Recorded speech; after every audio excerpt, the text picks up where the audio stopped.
Святого, Господа Животворящего, иже от Отца исходящего, иже со Отцем и Сыном споклоняемо и славимо.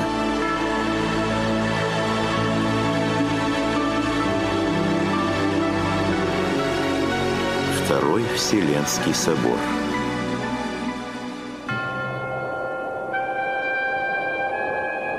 Арианская ересь и ее последователи, преданные анафеме на Никейском соборе в 325 году, продолжали терзать Церковь Христову.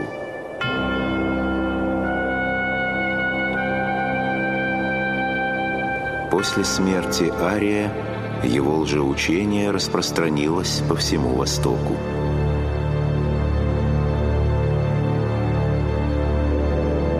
Усилению арианства способствовало покровительство римских императоров. После смерти Константина Великого империя была разделена между его сыновьями Константином II, Констанцием и Константом. В 340 году, после гибели Константина II, западную часть империи возглавил его брат Констант, сторонник никейского символа веры.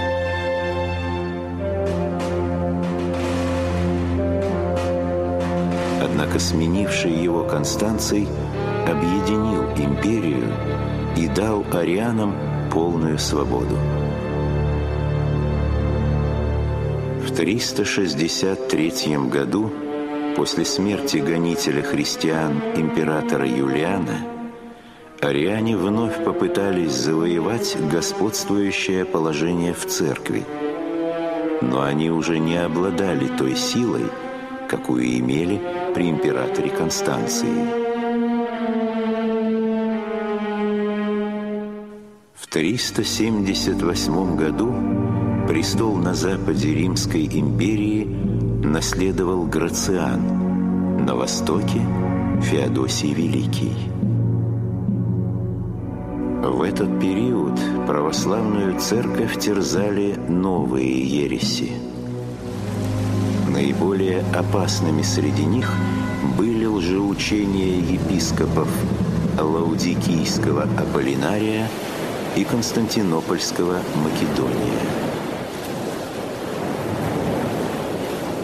Аполлинарий отвергал православное учение о богочеловечестве Иисуса Христа.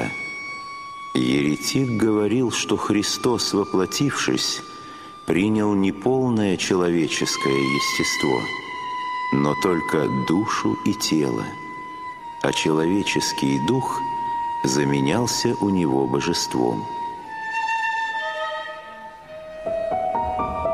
Другой ересиарх, Македоний, отвергал божество третьего лица Святой Троицы, Духа Святого. Он учил, что Святой Дух не есть Бог. Он называл его тварью или сотворенной силой, служебной Богу Отцу и Богу Сыну, так же, как ангелы. Придя к власти, император Феодосий решил положить конец ересям и церковным нестроениям. Приняв православное крещение, он в 380 году издал эдикт «Манифест о вере». Эдикт гласил: «К жителям города Константинополя желаем, чтобы все народы, какими правит власть нашей милости, согласно апостольскому установлению и евангельскому учению, верили в одно божество Отца и Сына и Святого Духа, при равном величии их и благочестивой троичности». Христианам, повинующимся этому закону, повелеваем прилагать к себе имя кафоликов, то есть вселенских. прочих же дерзких и безумствующих присуждаем нести бесчестие еретического учения. Собрания их не должны называться церквами, и они сами будут подвергнуты наказаниям не только по божественному осуждению, но и по нашему повелению, принятому по небесному внушению.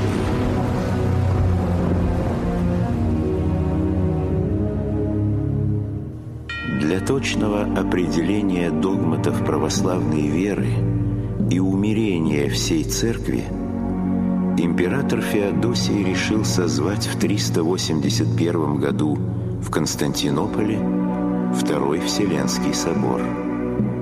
На соборе присутствовало 150 православных епископов. Среди участников собора были известные отцы церкви: Кирилл Иерусалимский, Тимофей Александрийский, Григорий Богослов и многие другие. Отцы собора единодушно утвердили апостольское учение о том, что Дух Святой есть не служебное существо, но Господь животворящий, от Отца исходящий, со Отцом и Сыном споклоняемый и славимый.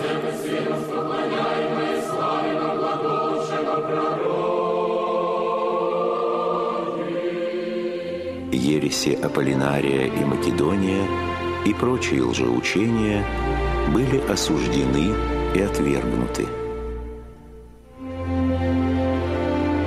В символе веры, принятом Первым Вселенским собором, не говорилось о божественном достоинстве Святого Духа, потому что духоборческой ереси тогда еще не было.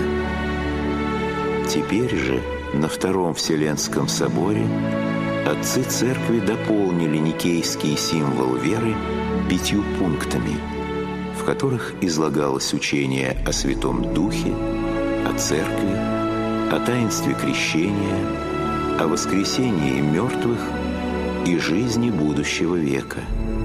Таким образом, был окончательно сформулирован Никео-Цареградский символ веры, ставший для Церкви незыблемой богословской основой на все времена.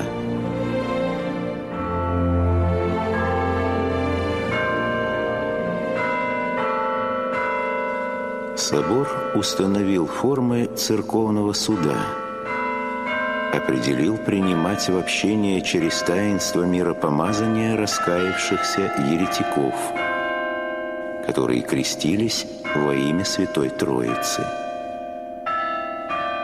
Крестившихся единократным погружением определил принимать как язычников, совершая над ними таинство крещения. До Второго Вселенского собора первой кафедрой на Востоке считалась Александрийская. По старшинству она была второй после Римской кафедры. После того, как Константинополь стал столицей и местопребыванием императора, возрос авторитет константинопольского архиепископа. На соборе было определено считать Константинопольскую кафедру второй по чести после Римской, ибо Константинополь в то время уже считали Новым Римом. Это правило собора не было признано римскими папами. Папа Дамас принял утвержденный отцами символ веры, но не признал канон о старшинстве Константинополя перед Александрией. Однако, несмотря на это, цель, ради которой был созван Константинопольский собор, была достигнута. Еретические волнения на время утихли.